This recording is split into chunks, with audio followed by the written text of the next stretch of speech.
시사초점 전남 동부입니다.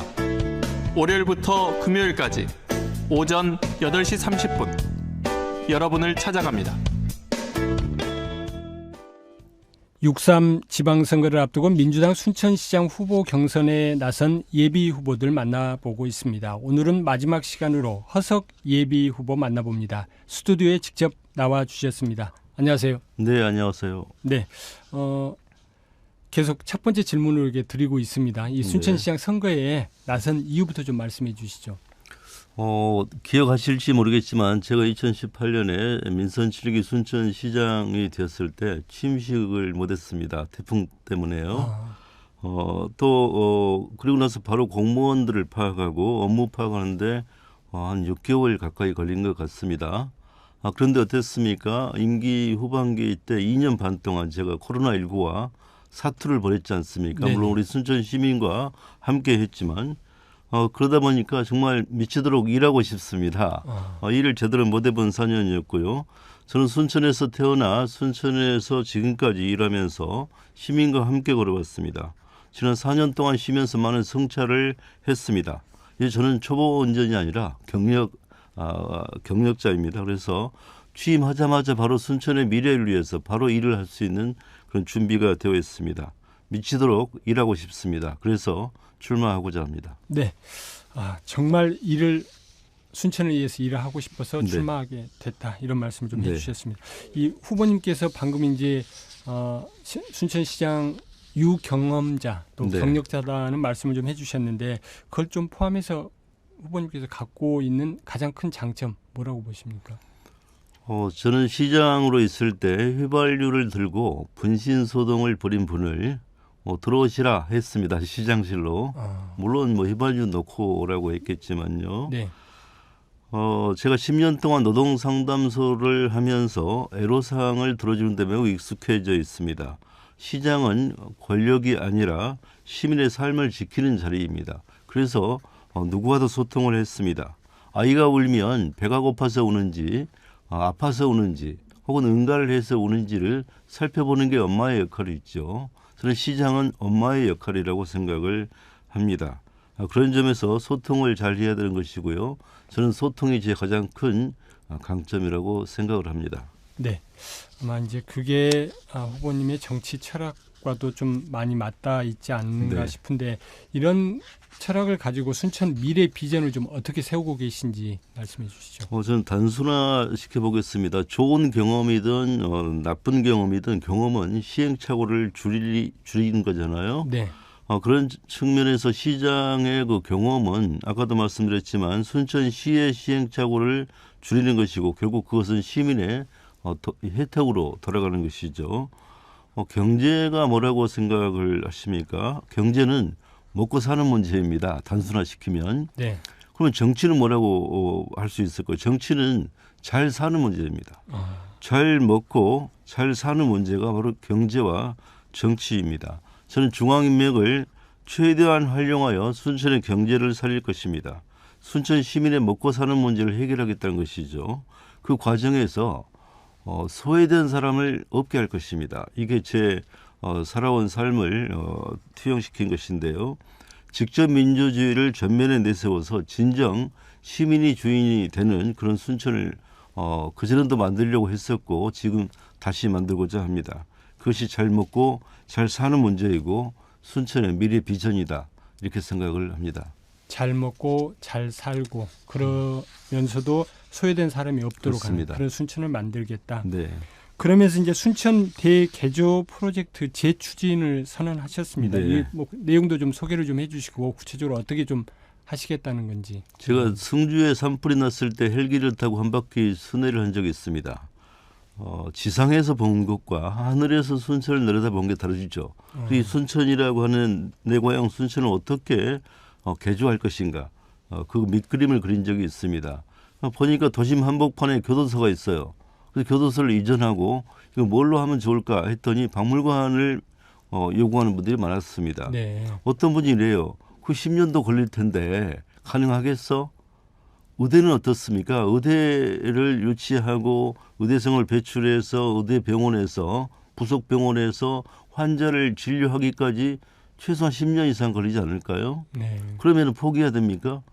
시간이 걸릴지라도 필요한 것은 해야 되는 것입니다.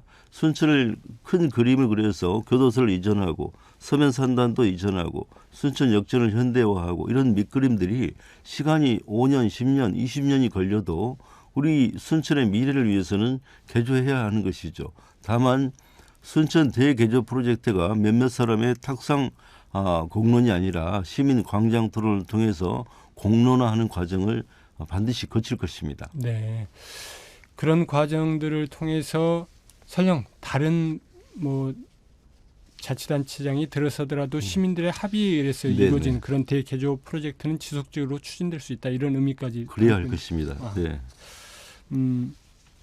앞서도 잠깐 미치도록 일하고 싶다. 이런 네. 말씀을 좀 해주셨는데 그걸 위해서 인맥과 예산, 미친 인맥과 미친 예산 발언을 좀 하셨는데 구체적으로 어떤 사업에 어느 정도 규모의 예산을 좀 가져올 수 있는 건지 궁금해하시는 분들 많습니다. 또 잠깐 말씀. 어떤 분들은 그 인맥을 통해서 예산 가져온 게 나쁜 것 아니냐라는 이야기를 한 분들도 있어요. 네. 혈연과 학연 지연은 사실 나쁘게 볼 수도 있습니다. 그런데 그것을 우리 지역의 문제로 간다면 어떻게 할까요? 만약 우리 동북권에 제가 농림부를 가져온다고 했습니다. 네. 그러면은 농림부를 어떻게 가져올 거예요? 중앙정부에서 어디로 갈까요? 추첨으로 정할 수도 없지 않습니까? 농림부를 유치하기 위해서는 재학연, 혈연, 지연을 총동원하는 거죠. 또 저뿐만 아니라 공무원들, 순천 시민의 모든 학연, 혈연, 지연을 총동원해서 농림부를 순천으로 가져오는데 애를 써야 되지 않겠습니까? 그렇게 본다면 네. 이걸 나쁘다고 볼 수는 없을 것이고요. 그래서 제가 미친 인맥을 보여드린 바 있습니다. 이 미친 인맥을 통해서 미친 예산을 가져오겠다는 것인데요. 순천시 예산이 이제 2조 시대에 들어서고 있습니다. 그런데 재정 자립도는 20%를 밑돌고 있어요. 네네. 2조로 간단히 계산하면 4천억 원 이하인 겁니다. 지방세 수입이. 나머지 1조 6천억 원은 어디서 나오겠습니까? 당연히 국비이죠. 국비를 가만히 앉아있으면 주는 게 별로 없어요. 당연히 유치를 해야죠. 국비도. 네. 이 국비를 유치하는데 과거에 제가 기재부 예산실장이 친구니까 전화 한 통화로 유치한 경우도 있습니다. 그 친구가 지금 기재부 장관이 되어 있어요. 그러면 부탁을 하는 게 이게 나쁜 것일까요? 저는 그래서 네네. 물론 다른 지역에서 보면 나쁜 것이죠. 저는 순천 출신으로서 순천을 위해서라면은 제 모든 인맥을 총동원하겠다 이런 것이고요.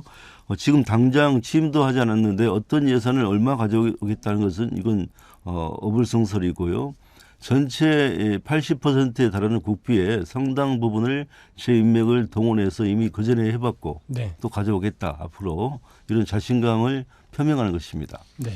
요즘 뭐 조금 세련된 표현으로는 뭐 네트워크가 큰 자산이다 뭐 이런 말씀이시죠. 그런 표현은 앞으로 써야겠습니다. 네.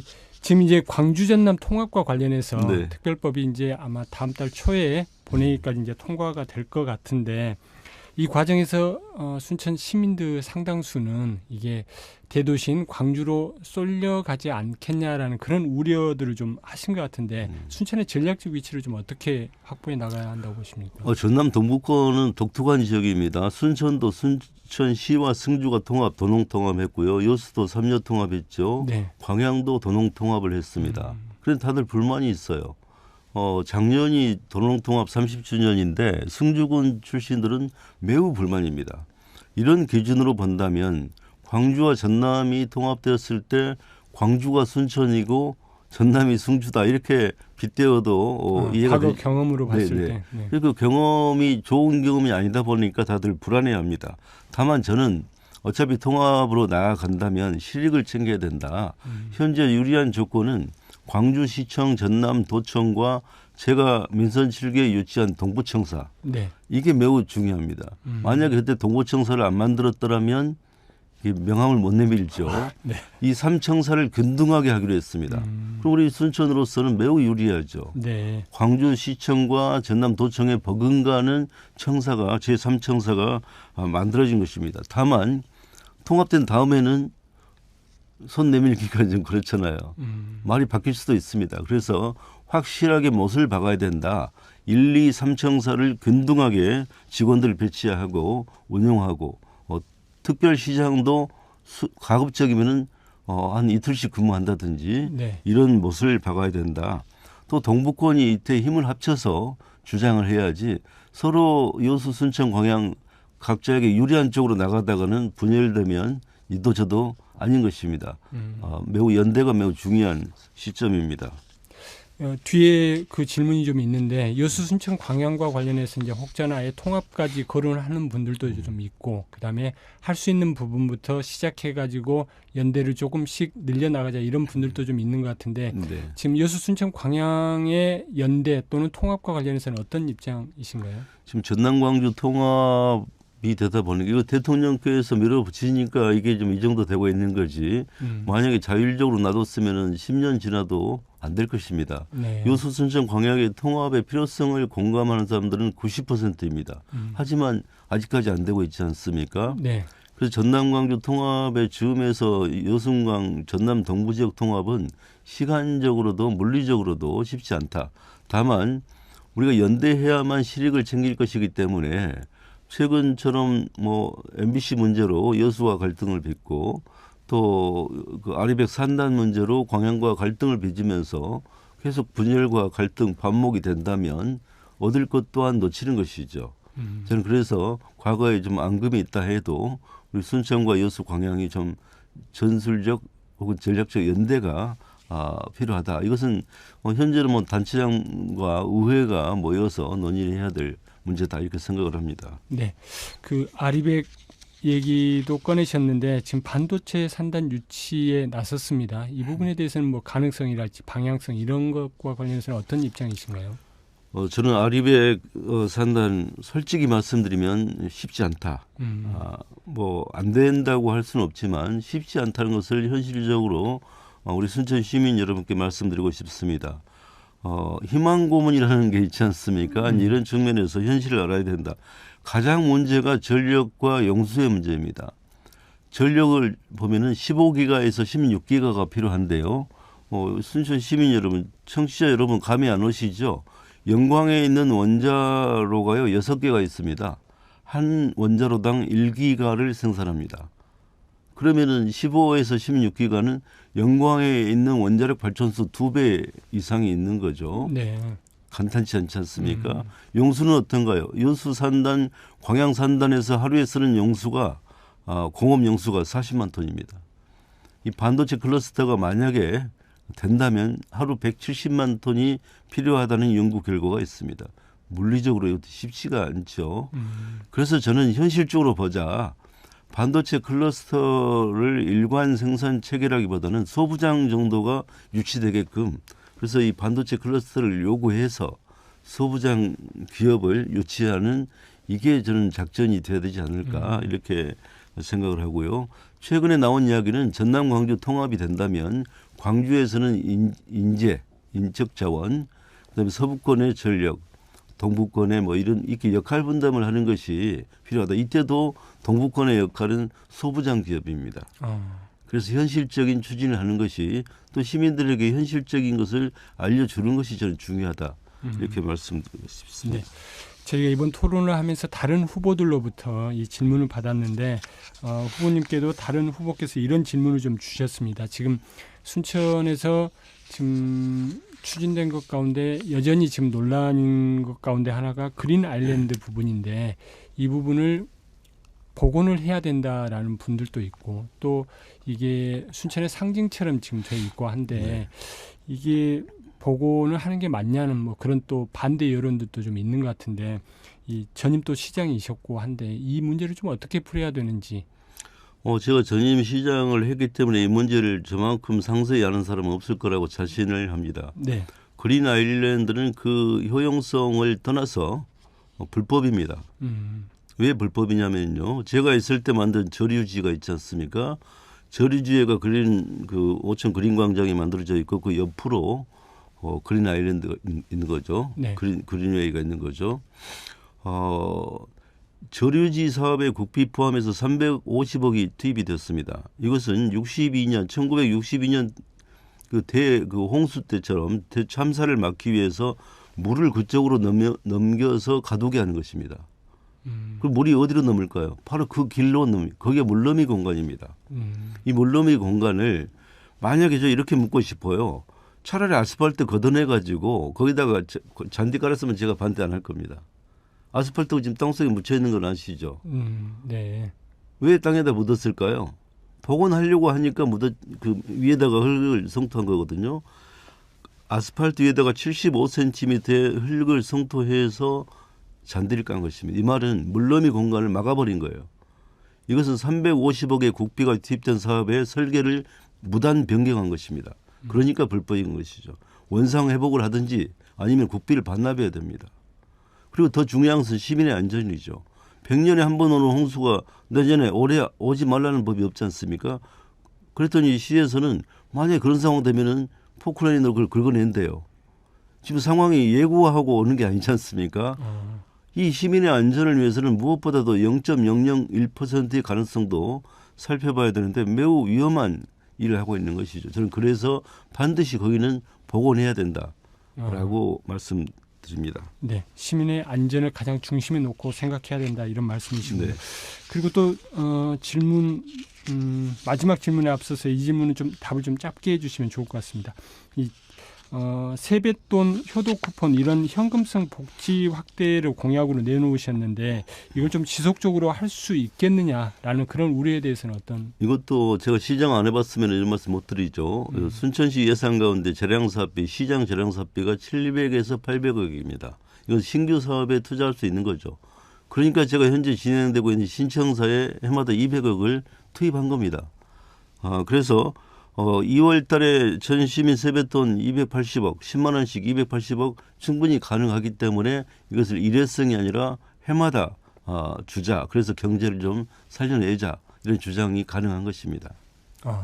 충분히 가능하다 이런 네. 말씀이시군요. 네, 그 후보님께서 또 약점도 있겠죠. 네. 이런 부분은 좀 어떻게 보완을 해 나갈 계획이신가요? 제가 가장 큰 약점이 사람을 잘 몰라본다는 것입니다. 그래서 어떤 분들은 제 모른 척하고 슉 가버린다 그러는데 모른 척한 게 아니고 잘 몰라보는 것입니다. 그때 저는 저 누구입니다 하면서 아는 체 해주면 더 좋을 것 같은데 네. 지나가고 나중에 이제 뒷말이 들리는 거예요. 물론 노력을 하고 있습니다.